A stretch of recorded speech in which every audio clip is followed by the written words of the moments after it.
Hi, class. I hope you all are having a great day today. I am here with you to talk about the writer Kristen Roupenian and her short story, Cat Person. So, this is one of the more contemporary works of literature that we've read so far this semester. It was published in 2017. And I actually have a lot of reasons why I chose this story. Number one, I feel like this story does a really good job showing how two people who do not really know each other or even like each other end up in bed together, right? After this whirlwind few weeks of getting to know each other via texting. So this story really highlights the ways that getting to know someone via texting is problematic because it's a way that we can control what we present of ourselves to other people. And it also gives us space to imagine what kind of person exists on the other side of the conversation. Okay. I also feel like this story is very attentive to power, right? And the different ways that power is expressed and also experienced in a relationship. Okay, so we have Robert, who is 34 years old, and Margot, who is 20 years old. So, kind of icky, right? A 34-year-old with a 20-year-old. So Robert, he's 14 years older. He has a job, he has a car, he has a house. He has a lot of power over Margot. She's a 20-year-old college student. Okay, now we do say that Margot is this young, beautiful girl, right? She is the object of desire. And there are moments in the story where she feels empowered. Okay, so we see, for example, when she sees that Robert is such a bad kisser, right? And he has no experience, it seems, in bed, right? While both of these things are a turnoff to her, also somehow, right, these are empowering to her and even thrilling to her. Why? Well, it seems as though it makes her feel superior. So, in other words, his vulnerability seems to give her a sense of power, right? Also, we see that Margot is not attracted to him, right? Physically or emotionally. Okay, so why is she with him? That's the question, right?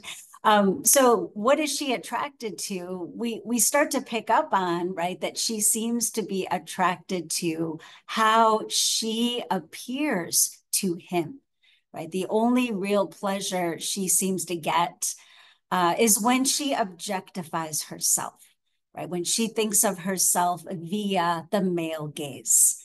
So this story, I think, really does a great job highlighting the gray area of sexual consent, right? Because we see that Margot actually makes the first move, but she's drunk. Okay, so that's a red flag. And then also, right, we see that, after she makes the first move, she feels pressure to continue the date, right, even though she's not into it, right? So this kind of reminds me of a story we spoke about a few weeks ago, Lust by Susan Minot, right? We see again the way our culture teaches young women that turning down sex once it's initiated is wrong, right? We see the way she prioritizes his feelings, right? Her empathy ropes her into continuing the date. And then we see, right, it won't even allow her to send the breakup text. Okay, so you can see I'm already spoiling the plot. So if you have not yet read this story, please stop this video, go back and read the story before you continue. Okay, so let me now say a little bit about the writer, Kristen Roupenian, and then we'll get more into the story. So let me go ahead and share my screen so I can pull her up here, say a little bit about her. So you can see, right, she is an American writer. She was born in 1982, so I believe that makes her in her early 40s right now. So kind of interesting. She was a young, unknown writer, right? She had gone to Harvard, right, where she got her PhD. She also got an MFA degree from the University of Michigan. But in 2017, she published this story in the New Yorker, right? So, and it went viral. People were sharing this story left and right. People were talking about this story, got a lot of attention. She was only 37 years old. This story was actually the most read piece of online fiction ever published in the New Yorker. And that's like amazing, right? She made a lot of money. She got a lot of attention. So she actually got a $1.2 million advance, right, for the collection. So imagine the pressure, right, that she felt. And then also, I think it's worth noting that Hulu, right? I'm sure you're familiar with Hulu, right? They actually made this. So let me go ahead to the next screen here into a movie, right? So if you like reading the story and you have a Hulu subscription, you might want to check this out, right? So it was made into a full movie. I haven't seen it, I'll admit. I did look it up though. It's an hour and 50 minutes. So I'm not sure how they could turn this short story into an hour and 50-minute movie. And I did also see, I hate to say this, but it got a 47% on Rotten Tomatoes. So maybe not quite, might not be that good of a movie. A few students in my on-campus class, because I also use this story in my on-campus class. They actually watched the movie and then they came back to class and said, "Oh, it's not that great, but interesting, right? Fun to watch." Also, I should point out that the 2022 movie Bodies, which I also have not seen, but that was based on a short story by Kristen Roupenian. Okay, so now let's get more into the story. Right, I do always like to start off by saying a little bit of something about the setting. Okay, so where are we? Right, what is the time and what is the place? Okay, well, the time, right, we can pick up on immediately that she's writing about modern times. Okay, how do we know that? Well, like texting, right? There's a reference to Netflix. So we can guess, right? This is contemporary times. And then also the place. Okay, so where are we? Okay, well, the story does kind of move around a little bit. So there's two movie theaters, also a 7-Eleven, Robert's car, Robert's apartment, and then Margot's dorm room, and then two bars, right? So Margot goes to the bars with her friends, and then also with Robert. The point of view. Okay, well, very interesting that Kristen Roupenian chose to write this story in the third person. Okay, so it is an example of third person limited.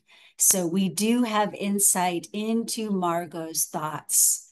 Okay, but no insight at all into Robert's thoughts. Okay, so very interesting choice, right? Does this make us side with Margot?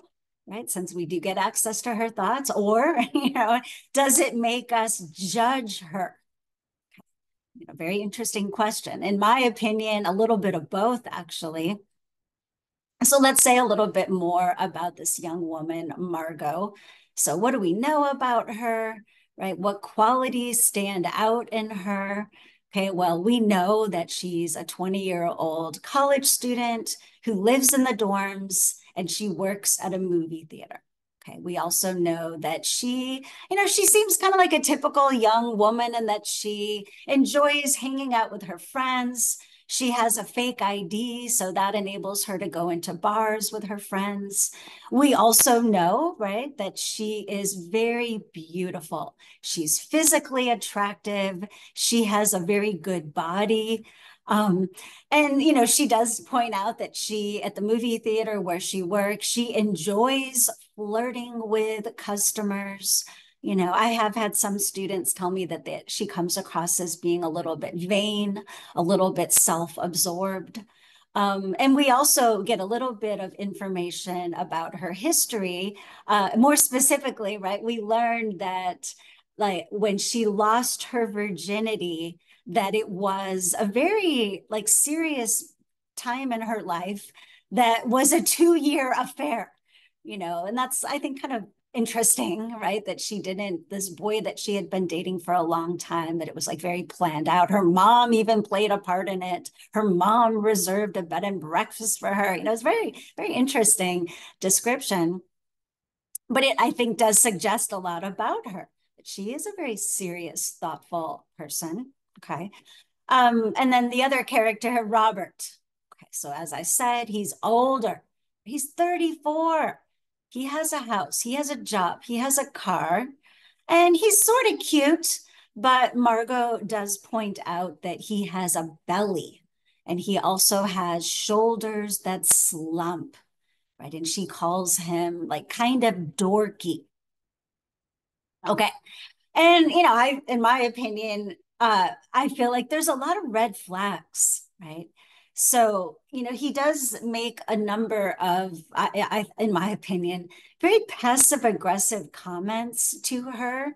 Like for example, when he is buying red vines for the second time, he says, "Oh, you managed not to insult me this time."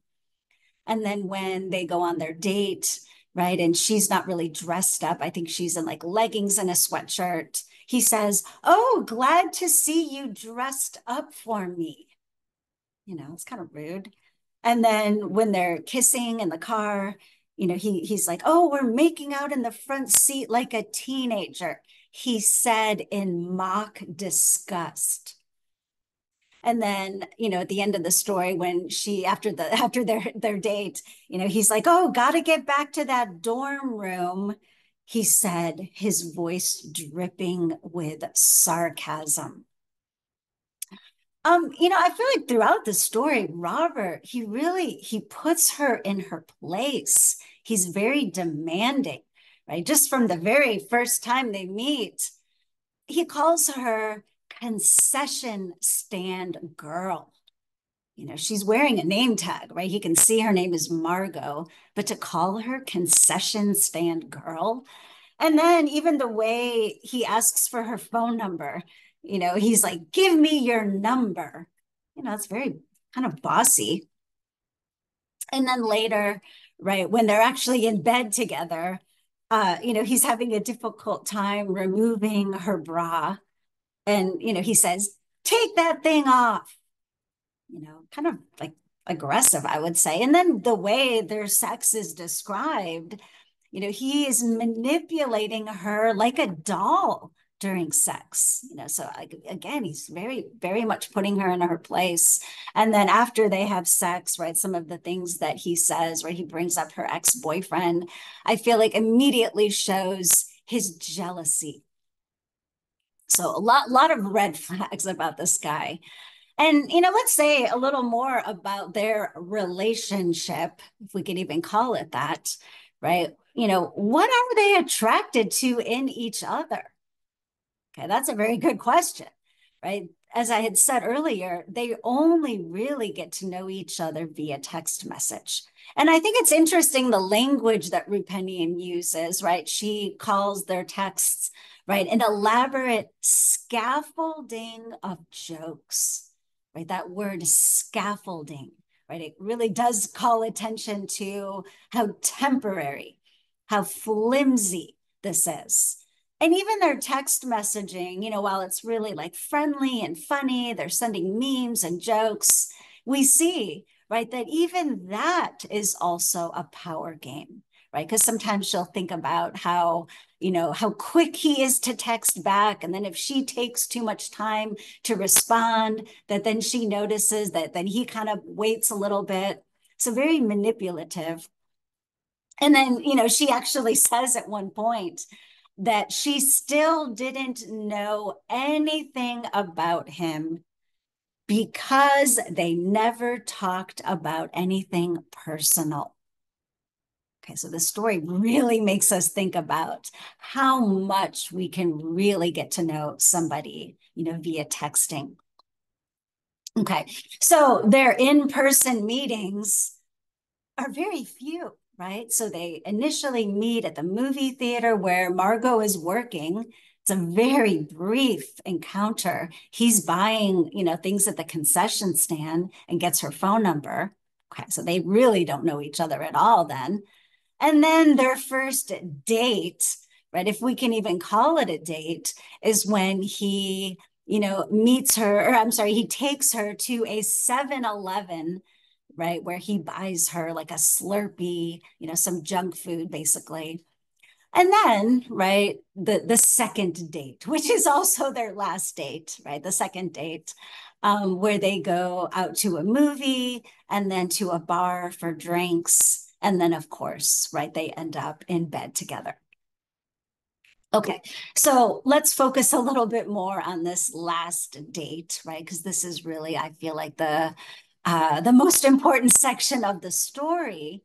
So initially, right, when he picks her up, right, she's in his car. And that's when she really starts to think, wow, I don't even really know this person. Right. So she feels vulnerable. And I feel like her fear is genuine. It's warranted. I'm not surprised she feels that way. Okay, but then, right, it's very interesting, right, that she also is attracted by his vulnerability, right? So, like, she's really overthinking everything, right? So she starts to worry, right, that maybe she offended him by dressing too casual. Right. And also when she made a comment about his choice of movie, right? Because another red flag, right? What kind of a movie does he choose for their first date? A movie about the Holocaust. Like seriously, right? But right, that she did not want to go to the movie theater where she works. And then Margot starts to worry that maybe that offended him, right? Because maybe she worries that he might feel like she's like ashamed of him. She doesn't want to be seen, with her. And I feel like this is really like a good example of her being attracted by his vulnerability. So I'm just going to quickly read a little passage from the story. So, uh, right, she's overthinking. So she's suspected, right? She's afraid that maybe he'd suspected that she was ashamed to be seen with him. She was starting to think that she understood him, how sensitive he was, how easily he could be wounded. And that made her feel closer to him and also powerful because once she knew how to hurt him, she also knew how he could be soothed. Okay. And then, I'm not going to continue reading, but she's like actually imagining that she's coaxing him to eat from her hand. Okay, so very interesting. And then, right, we see, right, that she is not attracted to him physically or emotionally, right, as a person. What is she attracted to? Well, very interesting. She seems to be attracted to how she appears to him, right? So basically, she's kind of looking at her reflection in his eyes. Okay. So example, right? When she starts crying at the bar, right? Because her fake ID is rejected, and she's standing there crying, right? She starts imagining how good she looks to him, right? How beautiful she appears. And I'm just reading another passage here. Um, right, I can't believe I'm crying because I didn't get into a bar. You must think I'm an idiot. But she knew he didn't think that from the way he was gazing at her. In his eyes, she could see how pretty she looked, smiling through her tears in the chalky glow of the streetlight, with a few flakes of snow coming down. Okay, so she's like thinking how beautiful she appears to him.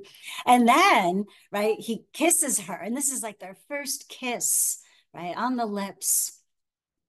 And it says, he came for her in a kind of lunging motion and practically poured his tongue down her throat. It was a terrible kiss, shockingly bad. Margot had trouble believing that a grown man could possibly be so bad at kissing. It seemed awful, yet somehow it also gave her that tender feeling toward him again.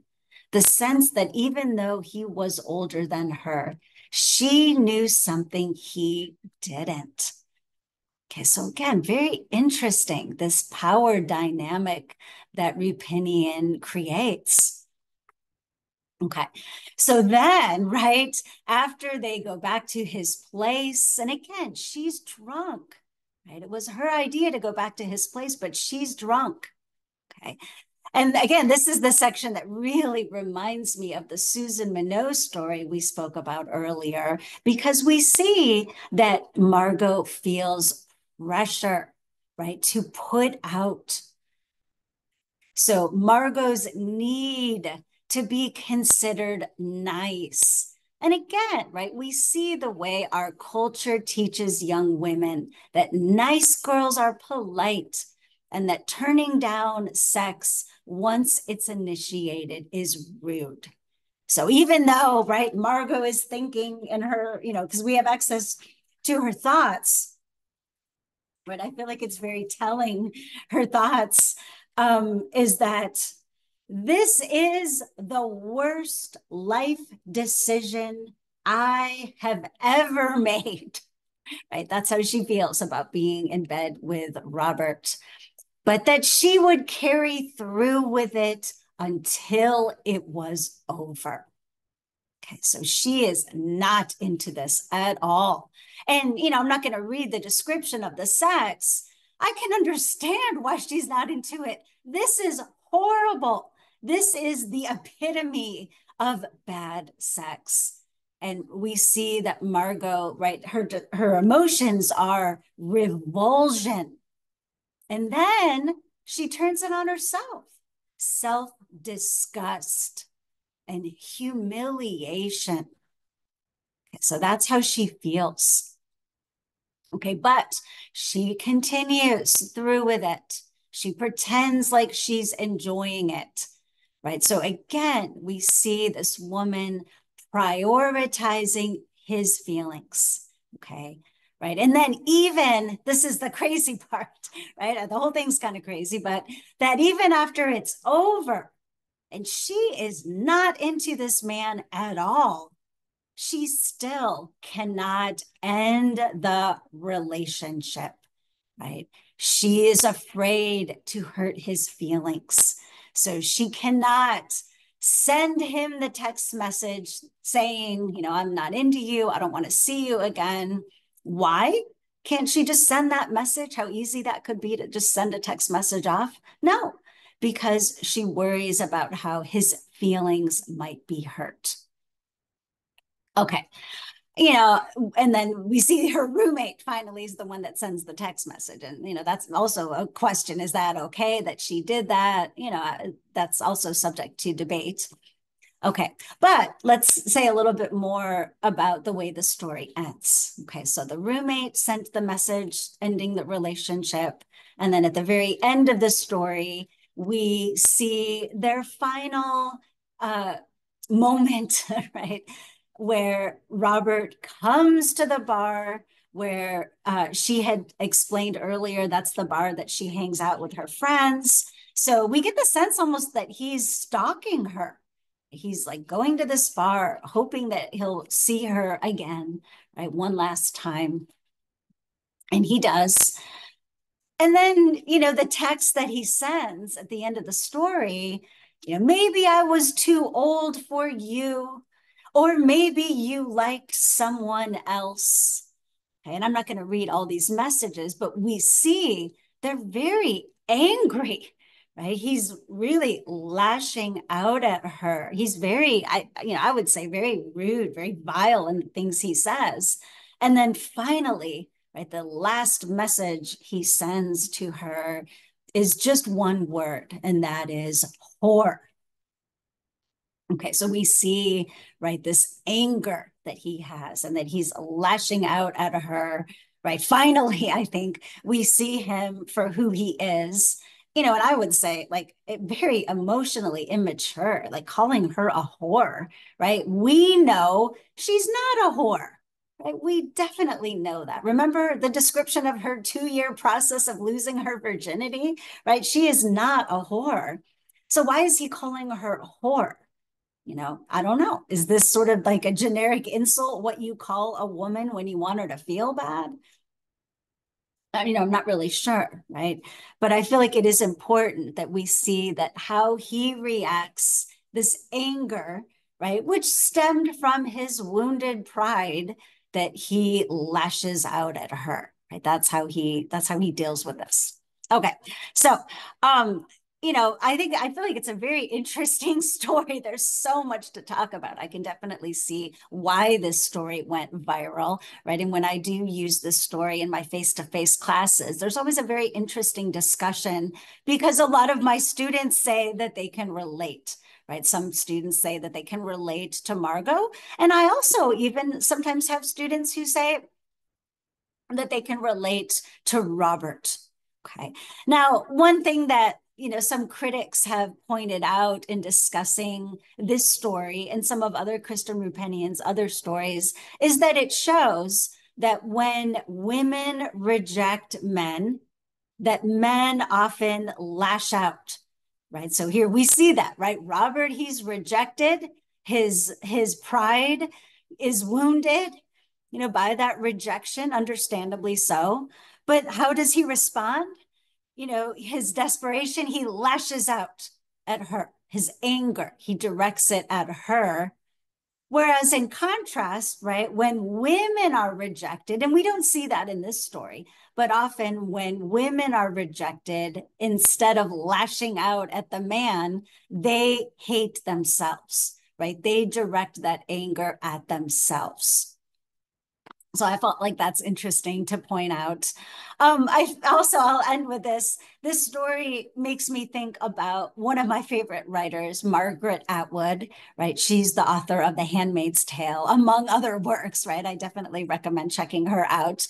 But she once said that men are afraid that women will laugh at them, and women are afraid that men will kill them.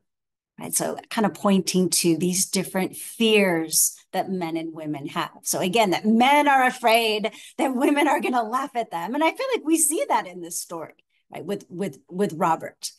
Whereas women are afraid that men will kill them. And we also saw that in this story, right? Again, when Margot got into the car with Robert, she realizes, I don't even know this guy, right? He could take me, somewhere, rape and kill me, right? Like she's very vulnerable. Okay. So many interesting things to talk about in this story. So I really hope that you all enjoy reading it. And I really look forward to reading your comments on our discussion board. All right, so that's going to be it for today. I hope you enjoy the rest of your day, and I will see you next time.